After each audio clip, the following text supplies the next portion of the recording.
আজকে চলে গিয়েছিলাম আমাদের এখানে নিমতলার কাছাকাছি মানে সমুদ্রগড়ের খুব কাছে অবস্থিত একটা ব্যাঙ্কোয়েট হল বলতে পারো বা একটা ছোট রেস্তোরাঁ, একটা ক্যাফে মতন এখানে খুলেছিল, যেটা আমার বন্ধুরই আশিস বসাকের। তো সেখানে অনেক দিন ধরে যাবো বলে ভেবেছিলাম। তো তারপরে আজকে গোটা ফ্যামিলি মানে আমার মা, আমি, তৃষ্ণা, ভাই সবাই মিলে হাজির হয়ে গেছিলাম আজকে এই স্বরাজ নামে এই ক্যাফেটি। হ্যাঁ, তোমরা ঠিক শুনেছো, এই ক্যাফেটির নাম স্বরাজ। আমি এক্সপেকটেশন নিয়ে যাইনি কিছুই, যে এখানকার খাবার দাবার কেমন হবে, ভালো হবে কি, মানে কীরকম হবে, মানে কীরকম ধরনের খাবার এরা প্রোভাইড করে। আমি সত্যিই কোনদিন ভাবিনি যে আমার ভুল ধারণা হয়ে যাবে। মানে আমি প্রথম ভেবেছিলাম হয়তো মিডিয়াম এভারেজ খাবার দাবার এখানে থাকবে, কোয়ালিটি হয়তো, বাট ওখানে গিয়ে দেখলাম সম্পূর্ণটাই আলাদা। যেমন অ্যাম্বিয়েন্সটাকে এরা মেনটেন করেছে, তেমন এদের খাবার দাবারের কোয়ালিটি। আশপাশটা তোমাদেরকে দেখালাম। এই পাশে রয়েছে ফটো সেশন, একটা পাখির পাখনার মতন। এখানে সবাই মিলে ফটো তোলার পর তারপরে ওয়েটার আমাদের কাছ থেকে অর্ডার নিয়ে গেল। আমরা আজকে এখানে মেনলি টিফিন করেছিলাম, ফার্স্ট টাইম যেহেতু গেছিলাম, তো আমাদের এখানে আজকে টিফিন করার মোটিভেশন নিয়ে গেছিলাম যে টিফিনই করবো আমরা। নেক্সট টাইম যখন যাব তখন আমরা এখানে পুরো ডিনারটাই সারবো। আর আমাদের খাবার দাবার খুব ভালো লেগেছে, প্রথমবার ভিজিট করেছি তো তার জন্য আমরা প্রথমে কিছু ট্রাই করে দেখলাম যে অ্যাকচুয়ালি এরা কীভাবে কী ধরনের খাবার দাবার প্রোভাইড করে থাকে।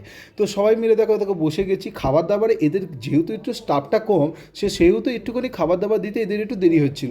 মেনু দেখে আর কী কী খাবো সেটাকে ভেবে তারপর ওয়েটারদের বলে দিলাম যে আমাদের এইগুলো লাগবে। তারপরে দেখো চলে এলো ক্রিস্পি চিকেন, যেটা আমাদের অর্ডারের প্রথম মেনু ছিল।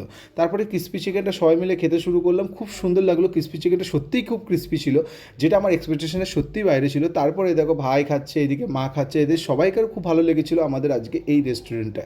খাবার দাবার যেমন খাবার দাবার তেমন অ্যাম্বিয়েন্স। বাইরের দিকটা করে রয়েছে একটা ওপেন, মানে তোমার একটা স্পেস যেখানে সবাই মিলে বসে বসে খাচ্ছিলো। দেখো এখানে স্যালাড নিয়েছিলাম, একটা গ্রিন স্যালাড, যেখানে উপর দিয়ে ভাই একটু লবণ ছিটিয়ে দিচ্ছিলো। তারপরে দেখো চলে এসছে একটা কাবাব, সেই কাবাবের উপর দিয়ে ভাই লেবু ছিটিয়ে দিল, কারণ লেবুর রস ছাড়া কাবাব খেতে ভালো লাগে না। এখানে যে চাটনিটা প্রোভাইড করেছিল কাবাবের সঙ্গে, সেটাও খুব সুন্দর খেতে ছিল।